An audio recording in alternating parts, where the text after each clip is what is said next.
Good morning. So do you love or do you hate ELDs? Let me know in the comment section.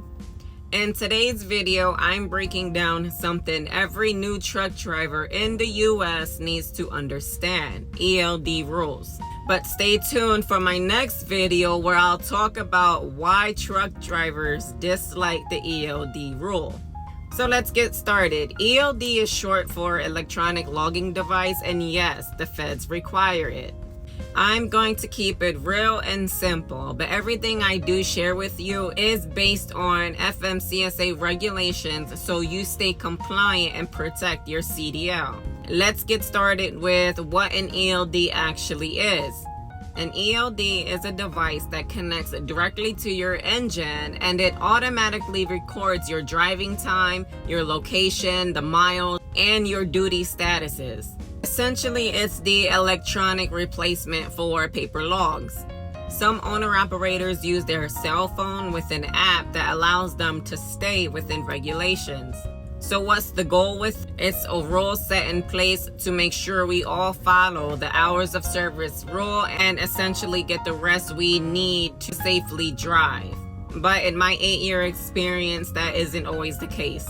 Now, who has to use the ELD? If you drive a commercial motor vehicle and required to keep RODs, records of duty status, for more than 8 days in any 30-day period, you are required to use an ELD. Most over-the-road and regional drivers fall under this, but there are some exceptions. Short-haul exemption drivers who drives within a 150 air mile radius and is returning to that same reporting location within their 14 hours. Drive-away or tow-away operations, and vehicles manufactured before the year 2000. If that's not you, then more than likely you will be on the clock with ELD rules. Now let's break down the key duty statuses your ELD tracks. 1. Off duty. When you're not working, not responsible for the truck, it includes home time or when you take your 34-hour reset. 2. Sleeper berth. That's when you're resting in the sleeper portion of the truck. It can be used for your 10-hour break, or it can be used for split sleeper rules. 3. Driving. That's obviously when the truck is moving, and the ELD automatically sets this. Now, drive time is something you cannot edit. 4. On duty, not driving. That's when you're working, but you're not behind a wheel. This includes fueling, inspections, loading, unloading, or even waiting at a dock. Now let's talk about hours of service, because your ELD is built to track that. The 11-hour rule. You can drive a max of 11 hours after 10 consecutive hours of off duty. The 14-hour rule. Once you come on duty, you have 14 consecutive hours to complete your work. All driving must be completed within that 14-hour window. The 30-minute break rule. So after 8 hours of driving, you must take a 30-minute break. Now that can be off duty, in the sleeper, or on duty not driving. I recommend taking your 30-minute break before that 8-hour come. So you're not trying to beat yourself up like, oh, I gotta take a 30-minute, where am I gonna park? So if you're somewhere safe during the 6th or 7th hour, I recommend that you just take your 30-minute break.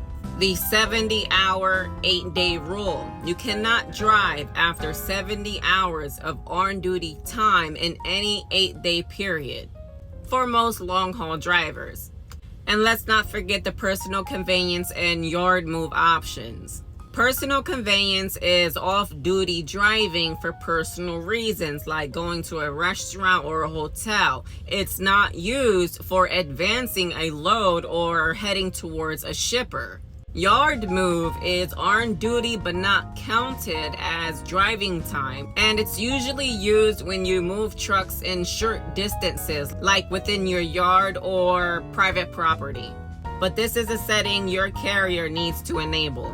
Now, a few compliance tips. You're required to review and certify your logs daily, so make sure all entries are accurate. If you get pulled into a roadside inspection, you must be able to show the last 7 days of logs on your ELD, and you must know how to transfer that to the officer.